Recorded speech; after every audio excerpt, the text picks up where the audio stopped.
Right. I was hoping to do this without distraction, but I don't think this is going to be the thing.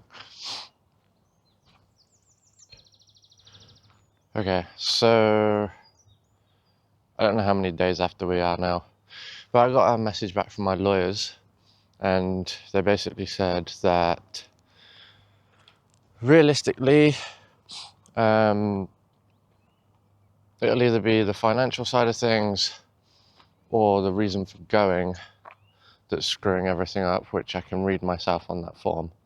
So at the moment, I'm kind of feeling like, why did I bother hiring lawyers? Because the whole point was to make the process smooth, and so that they check everything and make sure that it covers all bases. They should have done this multiple times before, so I really don't see why they've missed a bunch of information that should have been on the form. I'd be fine with it if I wasn't someone who asked like 1,000 questions all the time, but I asked a ton of questions, and I even said to them, is there anything that I should add, etc., etc.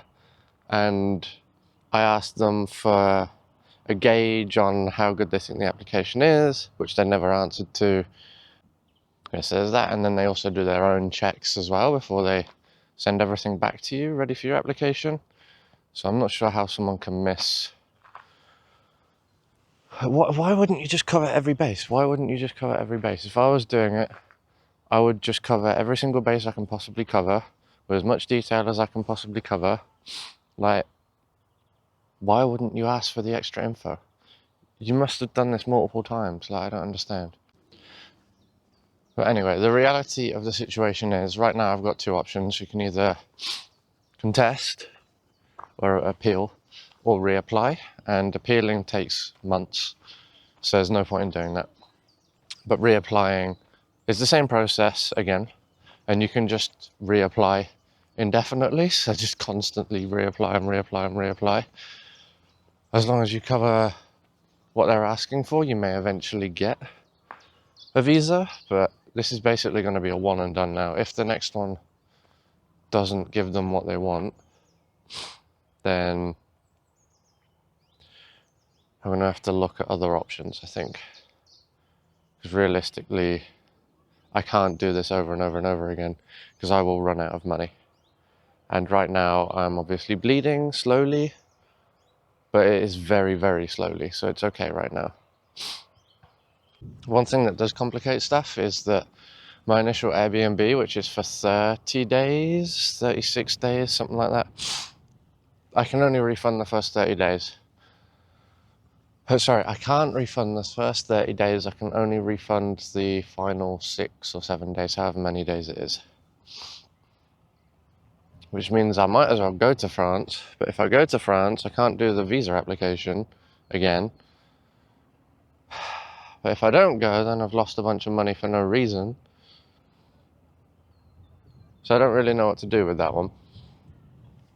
There's an Airbnb booked,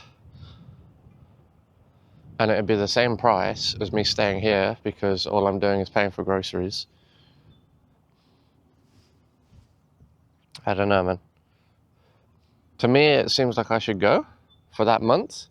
But if I go for that month, I'm stuck in Nantes for a month, which ain't so bad.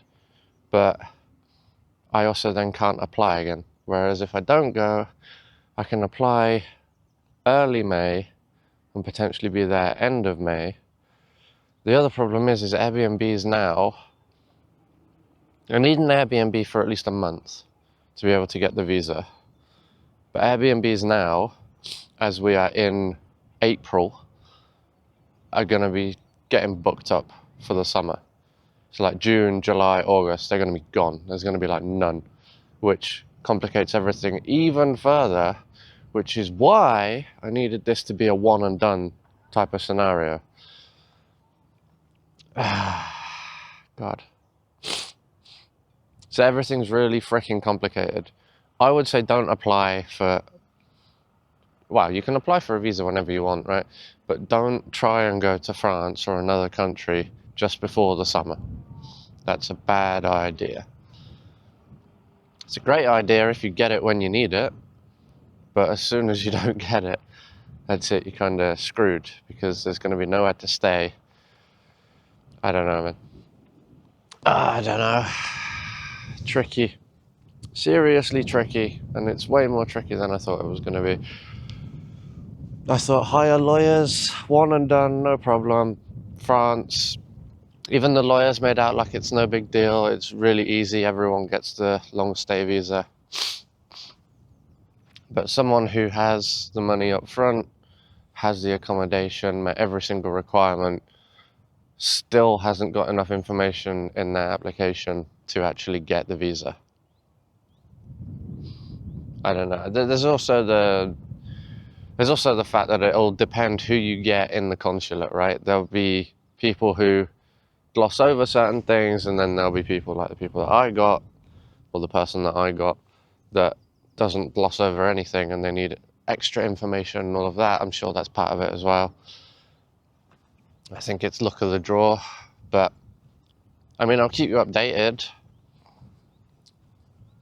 Ultimately, it's either I'll see you in France or I'll see you on the next TLS visit, which might be fruitful, but it's literally last chance saloon. But yeah, that's where we're currently at. I don't know what else is going to be on this video. This is the start of the video, but that's the update for right now. And today is April something. What is today? I don't know, because I don't have a job. It is April 9th. So we're getting towards the mid of April as well, which just time running out, really. So that's where we're at.